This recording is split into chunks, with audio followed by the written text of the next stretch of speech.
adanya indikasi penyelewengan dana CSR tersebut. KPK juga menduga uang CSR mengalir ke sejumlah yayasan. Assalamualaikum warahmatullahi wabarakatuh. Apa kabar teman-teman semuanya? Semoga semua dalam keadaan sehat walafiat ya. Diberikan kesehatan, kelancaran, serta kemudahan dalam segala urusan apapun itu. Di hari ini makin semangat, makin kuat mental. Yang sedang dalam perjalanan weekend, saya doakan selamat sampai tujuan. Yang masih kerja, semangat terus. Dan yang di rumah aja, jangan takut kalian tidak sendirian, karena saya juga di rumah aja. Oke teman-teman, kali ini saya akan membahas tentang akhirnya OJK digeledah KPK juga. Nah, ini buat teman-teman semuanya yang menunggu-nunggu ini semua. Nah, kita akan bahas secara tuntas kenapa OJK sampai bisa digeledah. Tapi sebelumnya saya harapkan kalian semuanya sudah subscribe channel ini agar channel ini terus berkembang dan dapat memberikan informasi terbaik buat kalian yang galbay. Oke teman-teman, ini dia buat kalian.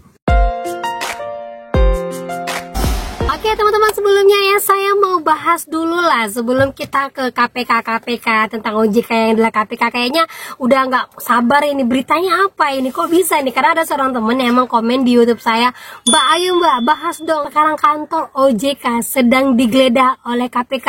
Ini berita besar banget nih. Tapi sebelumnya saya mau bahas dulu tentang yang lagi hits juga di daerah Pasuruan yang mengatakan bahwa adanya sekelompok masyarakat ataupun ibu-ibu di daerah di Desa Pringin yang mana ditipu oleh dua orang yang berkedok menawarkan cicilan barang murah melalui pinjol. Nah, berikut ini informasinya teman-teman ya. Ratusan warga di Pasuruan jadi korban penipuan pinjaman online, total kerugian mencapai miliaran.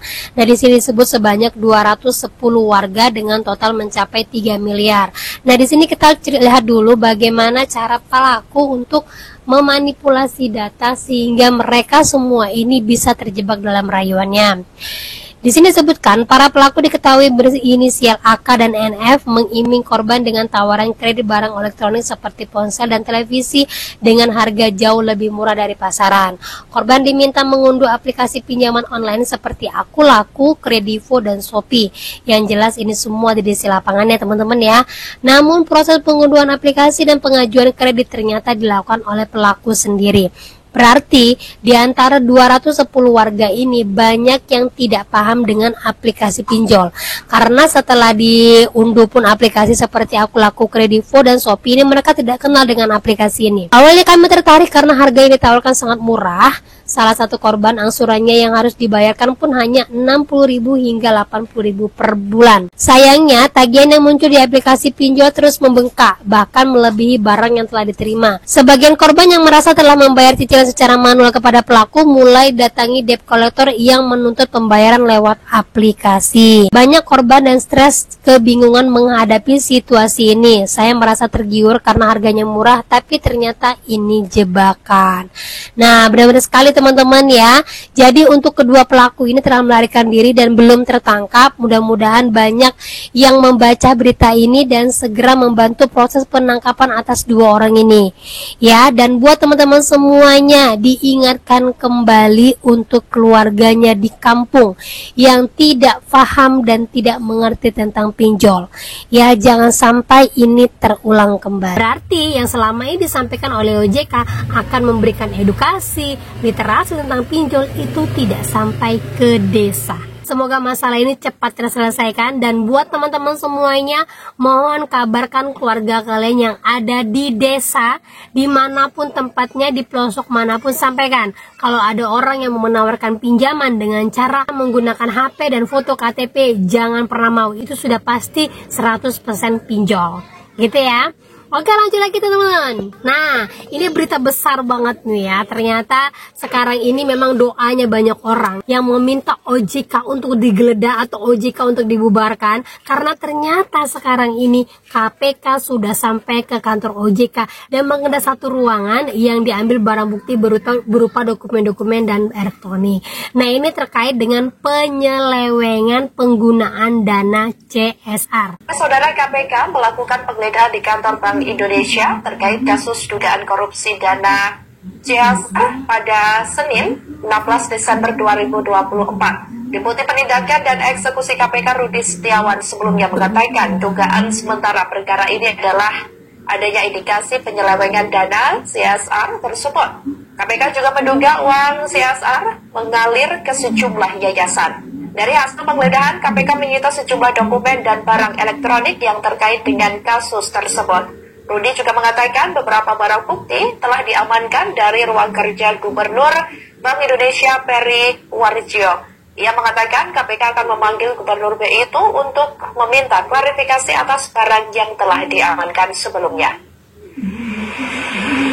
Dari beberapa sesi doorstop maupun konferensi pers, Komisi Pemberantasan Korupsi saat ini sedang melakukan kegiatan penyidikan menyangkut CSR Bank Indonesia, bahwa pada tanggal 16 Desember di kantor Bank Indonesia, KPK telah melakukan kegiatan penggeledahan untuk hari Senin ya. Telah melakukan kegiatan penggeledahan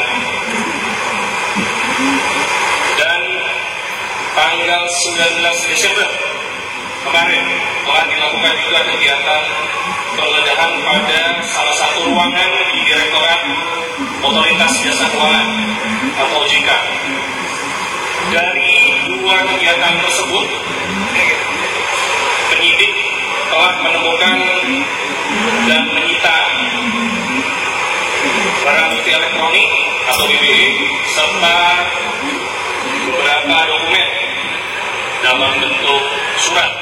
CSR itu dana peduli lingkungan. Ibaratnya kayak kegiatan-kegiatan sosial dalam perusahaan. Contohnya Bank BI ini menyediakan 3% dari keuntungan perusahaannya itu digunakan untuk kepedulian. Contohnya membangun yayasan atau membantu orang-orang yang tidak mampu. Dan disinyalir informasinya yang nyampe ke lapangan itu hanya sekitar 30-50% saja yang didistribusikan.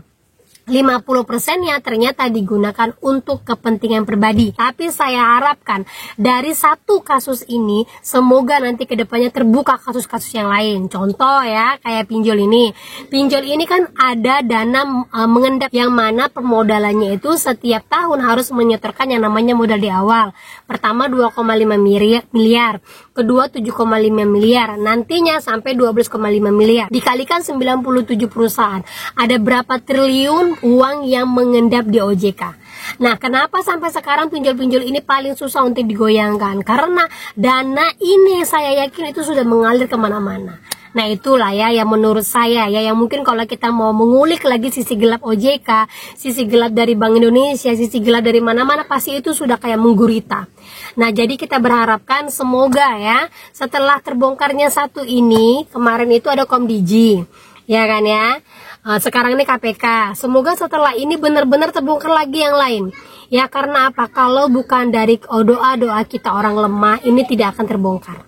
Benar kan ya? Kalau bukan dari kita yang teriak-teriak, ini tidak akan terbongkar. Semoga lah setelah ini ada lagi terbongkar kasus-kasus, terutama untuk pinjol, yang sampai nantinya pinjol ini bisa ditutup karena kasus yang awalnya kecil sampai besar. Saya harapkan, karena kekuatan netizen Indonesia itu nomor 1, sudah diakui di seluruh dunia. Gitu teman-teman ya. Nah di akhir tahun ini banyak sekali kado terbaik buat kita. Semoga kita makin kuat mental. Yang masih stay galbay lanjut galbay. Yang belum berani galbay ayo belajar untuk keluar dari batas kenyamanan kalian. Belajar untuk lebih kuat lagi. Belajar untuk bahwa saya sudah mengambil tindakan untuk berani pinjam. Berarti kalau saya tidak bisa untuk membalikannya, saya harus berani dulu untuk galbay. Karena daripada saya kehilangan segala apa yang sudah saya cari, lebih baik saya galbay dulu, malu sedikit dulu daripada nanti semuanya hancur berantakan. Oke teman-teman ya. Oke, itu dia informasi yang bisa saya sampaikan buat kalian. Semoga informasi ini menjadi mood booster ya, mendengar ada OJK yang sedang digeledah KPK. Semoga ini awal mula dibukakannya semua pintu-pintu untuk digeledah yang lainnya. Dan kita berharap ini semua berpihak kepada kita. Bismillah ya teman-teman ya. Oke, itu dia informasi yang bisa saya sampaikan buat kalian pada hari ini. Semoga informasi ini menjadi mood booster, menjadi kekuatan lagi buat kalian. Kalian makin semangat lagi dan makin percaya diri lagi. Akhir kata saya ucapkan Assalamualaikum warahmatullahi wabarakatuh.